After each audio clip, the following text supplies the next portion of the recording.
ప్రభుత్వం అంటే ఎలా కుదురుతుంది? సార్ సోషల్ మీడియా కేసుల్లో అరెస్ట్ అయిన వారి కోసం విజయబాబు వేసిన పిల్లు.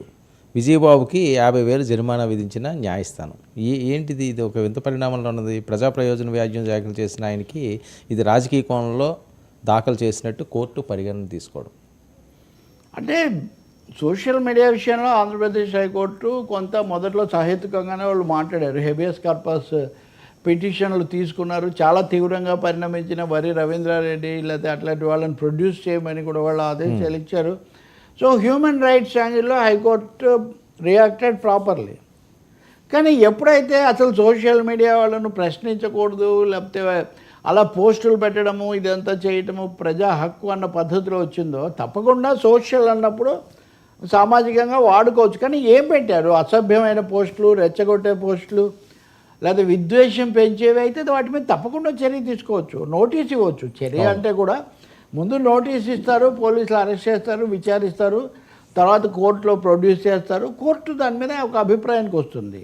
అంటే నేను విజయబాబు చాలా కాలంగా తెలిసిన మిత్రుడు, సోదర సంపాదక జర్నలిస్ట్ కాబట్టి నేను వేరే కొన్ని కామెంట్స్ అన్ని నేనేం చెయ్యను. కానీ ఈ వెళ్ళినప్పుడు గుండు గుత్తగా అసలు కేసులే పెట్టకూడదంటే అది కుదరదు. అవును.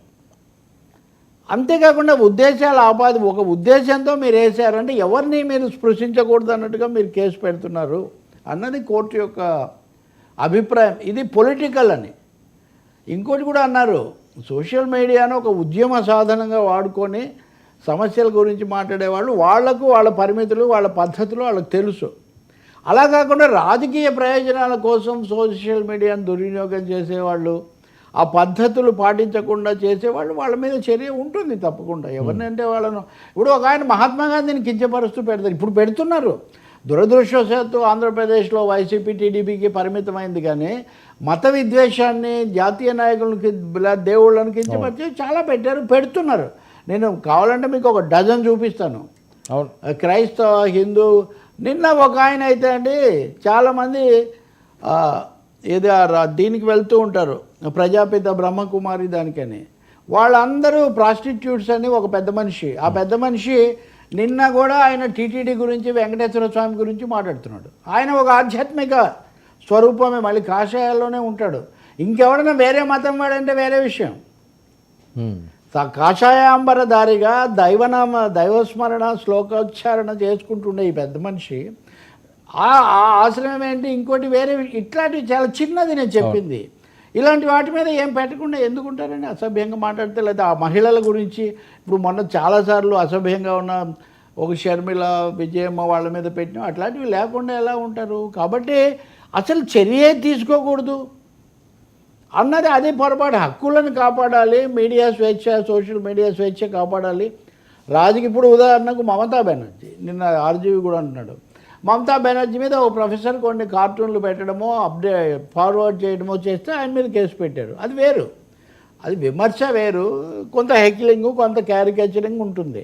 కాబట్టి ఇక్కడ వైసీపీ వేరే వాళ్ళు ఎందుకంటే హైకోర్టు మీదే పెట్టారు కదా, కులాలు లేకపోతే ఇవన్నీ కూడా ఆపాదిస్తూ అసలు హైకోర్టు పూర్తిగా చంద్రబాబు కోసమే పనిచేస్తుందని ఎన్నిసార్లు పోస్టులు పెట్టారు. హైకోర్టు ఆగ్రహించింది, సిబిఐ కూడా రంగంలోకి వచ్చింది.